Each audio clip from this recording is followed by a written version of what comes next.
আজকে ছিল সরস্বতী পুজো, সেই উপলক্ষে খিচুড়ি বানাবো। কলাইয়ের ডালগুলো ভেজে নিলাম, বেগুনগুলো চিনি লবণ হলুদ দিয়ে ভালো করে মেখে রাখলাম। আমি ফুলকপিগুলো ভালো করে ভেজে নিলাম। এবার বরমশাই ধরলো খুন্তি, আদা লঙ্কা ভালো করে থেতো করে নিয়েছি। মাঝখানটায় ফাঁকা করে একে একে ছিমগুলো বরমশাই দিয়ে দিল। ছিম আর আলু খুব ভালোভাবে ভাজা হয়ে গিয়েছে। কড়াইতে এবার দিয়ে দিয়েছি থেতো করে রাখা আদা লঙ্কা, ভালো করে ভাজা ভাজা করে নিয়েছি।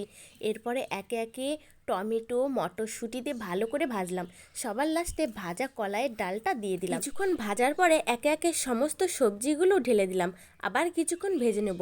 বরমশাইয়ের স্পেশাল রান্না, জানি খেতে অনেকই টেস্টি হবে। আমার তো এখনই খেতে ইচ্ছা করছে।